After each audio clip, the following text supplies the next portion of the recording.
उसके आगे कहते हैं कि गुरु ही साक्षात पार ब्रह्म परमेश्वर है। फिर कहते हैं ऐसे गुरु को नमस्कार करें, पर अर्थ ऐसा नहीं है। अब इसका अर्थ आपको सही सही समझाने के लिए मैं एक श्लोक और पढ़ता हूँ। वो है अमृतम दुग्धम अमृतम घृतम अमृतम शक्करम अमृतम शहदम अमृतम दधी एन मिश्रितम तेन पंचामृतम। अब आपने सुना कि जैसे वहाँ कहा जा रहा है गुरु ब्रह्मा, वैसे यहाँ कहा जा रहा है अमृतम दुग्धम। तो वहाँ अर्थ बताया जा रहा है गुरु ही ब्रह्मा है, यहाँ अर्थ होना चाहिए अमृत ही दूध है। गुरु ब्रह्मा, अगर गुरु ही ब्रह्मा है तो अमृतम दुग्धम का मतलब अमृत ही दूध है। अगर आप यहाँ अर्थ कर रहे हो अमृतम दुग्धम मतलब दूध ही अमृत है, अमृतम घृतम मतलब घी ही अमृत है, अमृतम शक्करम मतलब शक्कर ही अमृत है, अमृतम शहदम मतलब शहद ही अमृत है, अमृतम दही मतलब दही ही अमृत है, तो वहाँ अर्थ आपको वैसे ही करना चाहिए। गुरु ब्रह्मा मतलब ब्रह्मा ही गुरु है, गुरु विष्णु मतलब विष्णु ही गुरु है, गुरुर्देवो महेश्वरो मतलब महेश्वर ही गुरु है। इन गुरुओं से ऊपर भी पार ब्रह्म परमेश्वर ही गुरु है। गुरु साक्षात, इनके आगे साक्षात नहीं लगाया, पर दूसरी लाइन में कहते गुरु साक्षात परम ब्रह्म। ये जो परम ब्रह्म है, पार ब्रह्म परमेश्वर, जिसको हम परम पिता कहते हैं, ये साक्षात गुरु है। ये श्लोक का अर्थ है। इन गुरुओं को नमस्कार करो। अच्छा, इस पार ब्रह्म परमेश्वर को साक्षात गुरु क्यों कहा है, इस बात को समझे।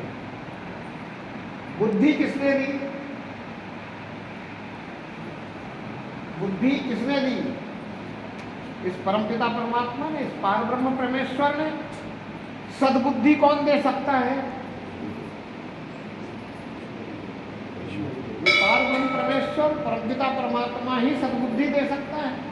हम किसी भी ज्ञानी के पास चले जाएं, विद्वान के पास चले जाएं, हटे तपी जपी संत महात्मा साधक सिद्ध के पास चले जाएं, वो एक ही बात कहता है, परमात्मा आपको सद्बुद्धि प्रदान करे।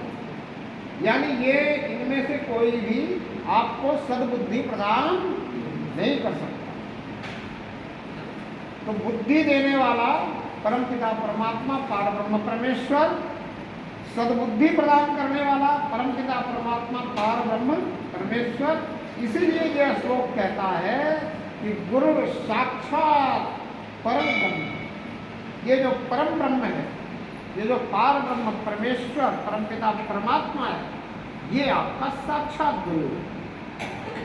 अच्छा, अगर आपको परमात्मा ने बुद्धि नहीं दी हो तो क्या मैं ये बात आपको समझा पाता? अच्छा, आपको परमात्मा ने सद्बुद्धि नहीं दी होती तो क्या आप इस द्वार पे आ पाते, मंदिर में आते, आप परमात्मा से प्रेम लगाते, आप परमात्मा का अनुभव कर पाते? अच्छा, बहुत से ऐसे लोग हैं जिनको अनुभव भी है, वो कहते भी हैं कि कोई ना कोई शक्ति तो है जो हम सब से ऊपर है और इस ब्रह्मांड को रचने वाली है, इस ब्रह्मांड को विधि विधान में बांधने वाली कोई ना कोई शक्ति तो है, पर उनको अभी तक सद्बुद्धि नहीं मिली। तो वो रावण की तरह इस ज्ञान के होते हुए भी अनाचार और दुराचार में लगे हुए। उनके व्यवहार में सत्य व्यवहार नहीं है, उनके व्यवहार में सात्विकता नहीं है, वो सत्यम परम धीमहि को समझ ही नहीं पा रहे कि सत्य ही इस जीवन जीवन को सफल और सार्थक करने का सबसे बड़ा मंत्र है। संतों ने कहा कि धर्म न दूसर सत्य समाना। अगर आप धार्मिक हो, आप धर्म का आचरण करने वाले हो, आप धर्म का व्यवहार करने वाले हो, तो सत्य के समान दूसरा कोई धर्म नहीं है। तो अगर धार्मिक है तो क्या होना चाहिए? सत्यवादी और सत्यनिष्ठ। सत्यमेव जयते, सत्य की ही जय होती है। इस बात को अगर हम समझें और ध्यान में रखें और हमेशा अगर हम सत्य के पथ पर अग्रसर होने के राह में निरंतर बढ़ते रहे, अग्रसर होने के लिए प्रयास करते रहे, तो हमारा जितना भी दुर्गुण है वो सब अपने आप छूट जाता है। जैसे एक प्रकाश के होते ही अंधकार छिप जाता है, वैसे ही जीवन में सत्य के पदार्पण होते ही सारे अवगुण ढक जाते हैं, दूर हो जाते हैं, जीवन में रहते नहीं हैं, व्यवहार में दिखते नहीं हैं, आचरण में दिखते नहीं हैं। तभी हम समझे कि हम धर्माचरण कर रहे हैं, तभी हम धार्मिक हैं। अन्यथा आपको मैं कहूँ और आप इस बात को समझें कि रावण भी बहुत पूजा पाठ करता है। रावण ने प्रत्यक्ष शंकर जी के सामने 10 बार अपने शीश को काट कर समर्पित कर दिया। ऐसा समर्पण हमारे पास कहाँ है? ये सब कुछ होते हुए भी रावण सत्य आचरण नहीं करने के कारण राक्षस था। इसलिए संत महात्मा हमेशा ये आग्रह करते हैं, निवेदन करते हैं सभी से, और ये समझाने की कोशिश करते हैं कि सत्य से बड़ा और कोई धर्म नहीं है। धर्म न दूसर सत्य समाना। संत महात्मा कहते हैं दया धर्म का मूल है। जहां दया तह धर्म है। जहां दया है वही धर्म है। और हमारी जो सभ्यता संस्कृति है ये पूर्णतः करुणा और दया की संस्कृति। हमारी संस्कृति में हम जियो और जिलाओ का भाव रखते हैं, खाओ और खिलाओ का भाव रखते हैं। हम इस बात को लेकर चलते हैं कि भूखे को भोजन कराना धर्म है, प्यासे को पानी पिलाना धर्म है, जरूरतमंद की सेवा करना धर्म है। बात को अगर हम समझ जाएं तो बहुत ऊंची बात है कि जरूरतमंद की सेवा करना धर्म है। अब वो जरूरतमंद मेरा भाई भी हो सकता है, वो जरूरतमंद मेरा कोई रिश्तेदार भी हो सकता है, वो जरूरतमंद मेरा पड़ोसी भी हो सकता है, वो जरूरतमंद कोई दूर का भी हो सकता है, कोई नजदीक का भी हो सकता है।